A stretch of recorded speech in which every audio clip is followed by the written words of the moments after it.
Hey guys, welcome back to my channel. Today I'm going to be talking about This Is Us, Season 5, Episodes 10, 11, 12, and 14. And yeah guys, I know that's a lot.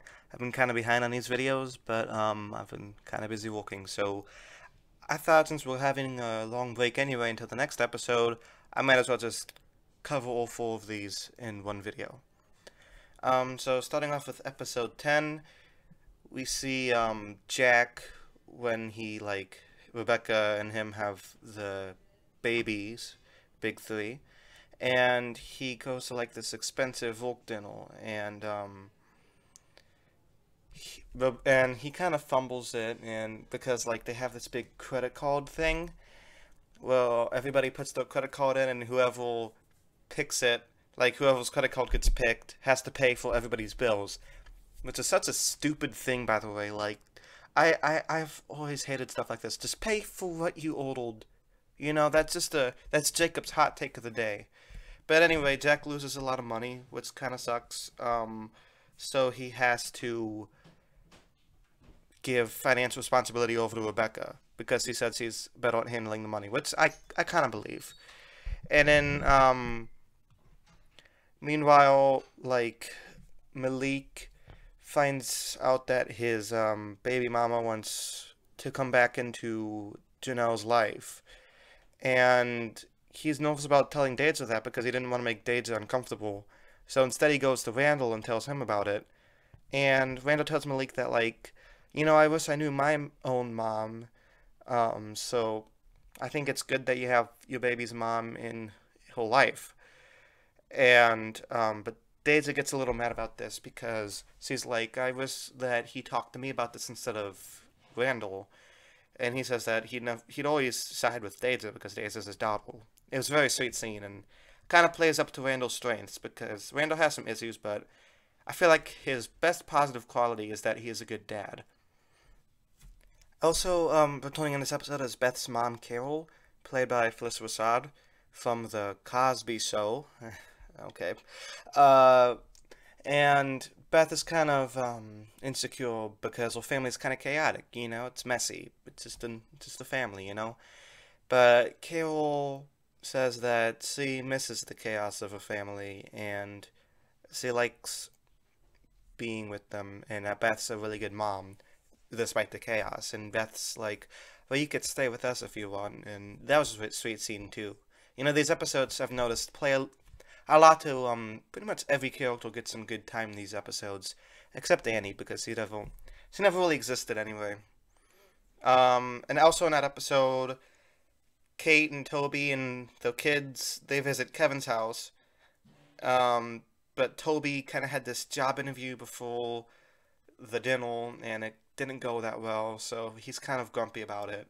And Kevin's like, it's okay, I could provide for you guys because I'm like a multi-millionaire. And Toby, well, he kind of has some small dick energy, and he's like, no, no, I could provide for all myself and my family. And I feel like Kevin was just being nice, but he apologized for being harsh, so that was nice. And Kate kind of accepts a job because she's like, well, how about I be the one to have a job now, and you could raise the kids. So she works at like this music school for the blind, which is pretty cool. So Madison tells Kevin that like, look, I know you love your family and stuff, but I feel like you should put more focus on me and the kids, which he agrees to. And I don't blame him for that. And then the episode ends with Nikki arriving at the doorstep, which leads into episode 11. So Nikki came to visit Kevin and Madison and the babies because he wanted to be at the baptism. And most of episode 11 was focused on Nikki's past. And we found out that in the 1960s, he was working at an animal clinic, and he falls in love with his coworker there. And he acts kind of nervous around her, but then slowly gains his confidence, and they have this like wonderful relationship. And Sally invites Nikki to like leave California. I mean, leave to California, go to California, and also go to Woodstock. But he kind of gets cold feet, and he doesn't show up when I was supposed to leave. So we never really know what happens to that girl, and it apparently really affected Nikki a lot because he still thinks about it. So in episode 12, Kate begins her job as like this teaching for the deaf and music and stuff. And she has like a terrible first day because he's like, oh, I miss my husband and my kids. Like, dude, it's your first day and you're acting like this. Like, get a hold of yourself. You know, like I wasn't that guy. Might have been being a joke, but that's how the episode framed it. But I was kind of on his side. Like, lady, you just started this job. You can't just like break down and cry, and you gotta pay attention to your job. I That's something that bothered me about that. Like, they tried to frame it like this was all Kate's fault. I mean, this was all Kate's, like, was in the right here, but I don't know. I feel like they should have just focused on the job and then seen our kids later. Like, it's not like Toby's gonna set the house on fire like that episode of SpongeBob where Squidward leaves SpongeBob to do the cuts to crab, and he has all these, like, feels that SpongeBob's gonna blow the place up or something. Like, Toby's a responsible adult, you know?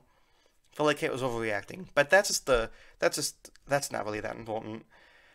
And Madison kind of tells Kevin that she wants a smaller wedding at this garden and stuff, and he's fine with that. Now this plot, I didn't really. It could go one way or the other for me. I didn't really care that much, but I think most of it was about Madison telling people how she feels, and I feel like they could have worked this in better because Kevin's a dude. Dudes don't really care about stuff like this. I mean, maybe I'm the only one who doesn't care what the fuck a wedding looks like. But I feel like Madison should have just said it right away. Kevin picks and chooses his battles, and clearly this isn't one he was engaged in. So who cares? But good for Madison for speaking her mind, I guess. And also, Uncle Nicky meets with Miguel to plan this rehearsal dinner for Kevin and Madison, but Nicky's just being this big asshole with him. Like, Miguel's just trying to help, and then Nicky's acting like Miguel ain't shit because he was friends with Jack, and then Jack died, and then he married his best friend's wife and all this stuff. And, like, Miguel, I gotta give him credit. He didn't take his shit. He stood up to him in a calm way, which makes Miguel one of the best characters on the show and the most underrated character on the show. Because this is like one of the first episodes in a long time where he actually gets some screen time. So I could respect that. Meanwhile, Randall goes to this like support group, I guess, like a not an AA, but like a yeah, kind of like a support group where they talk about how hard it is being raised by different ethnicities. And I think that's good for Randall. It's nice for him to talk things out with people who could see things from his perspective. And at the end of the episode, Kevin calls Randall and asks him to be the best man at his wedding. And Randall's like, yeah, totally. But Kevin wants to talk about, like, the problems from last season face to face in Philadelphia, which is good. That's the best way to talk things out, is in person. And also there's the flashbacks of Miguel helping Jack practice for his wedding proposal, but it gets stuck to his finger like some classic 60s sitcom episode. And Rebecca's dad's just being a dick to Jack, and Miguel stands up for his friend, which is good. Like, a common theme throughout this episode was Miguel standing up for himself, his friends. It just shows that Miguel's a standout guy. And after This Is Us ends, I want a Miguel spinoff. I don't ask for much, but I think a Miguel spinoff would be the right way to go. Better Call Miguel. So episode 13 is mainly about Kevin and Randall hashing out their problems. And, I got some good perspectives on Randall's side. I know before I said Randall's being a baby, but now I realize that, yeah, there were some things throughout his life that he has a right to be bothered by. Kind of like how Kevin called him Uncle or something? Ukle? I don't know. Something which I feel like is a racial slur or like a reference to something. Maybe I'm too young to know what or who that is.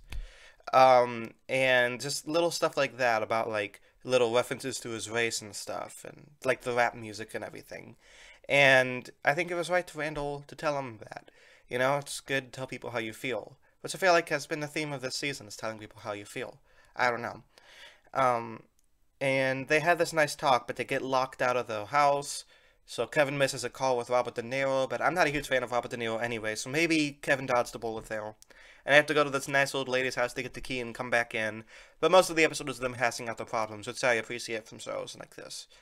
And also we get some flashbacks of Jack taking a young Kevin and Randall to this Mr. Rogers show, which is cool because it's a nice reference to the fact that the show was filmed in Pittsburgh and Jack was from Pittsburgh, so you know it was nice for them to make that connection. And Randall kind of feels outcast because like the producer on the show thought he was this black woman's child, but it was just Jack. Like it was a common mistake, honest mistake. It wasn't his fault. It just kind of made Randall feel a little bit of a standout, I guess. But the puppet from Mr. Rogers assures him that everything's fine. You know, it's nice to have a imaginary family, because that's what Randall did. But Randall's never able to escape that imaginary family because he just loved his real family so much, which is good.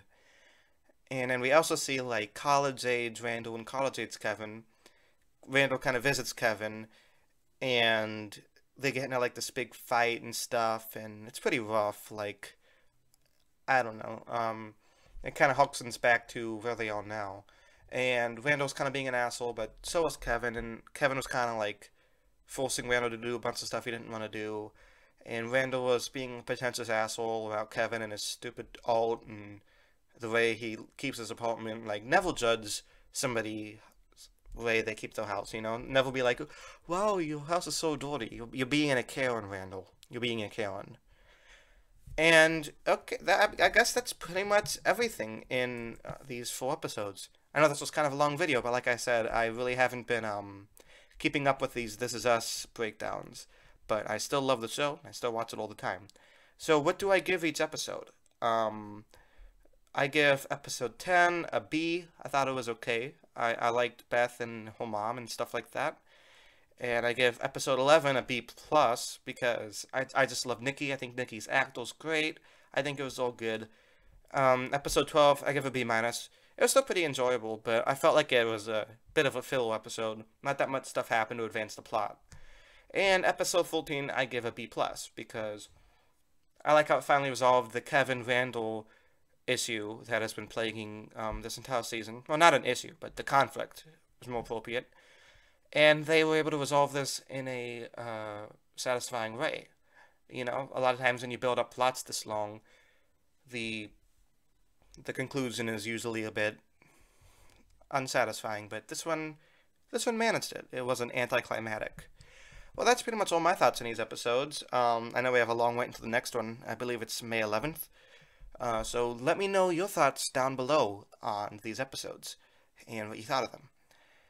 Well, I hope everybody out there has a nice day and stay safe and peace.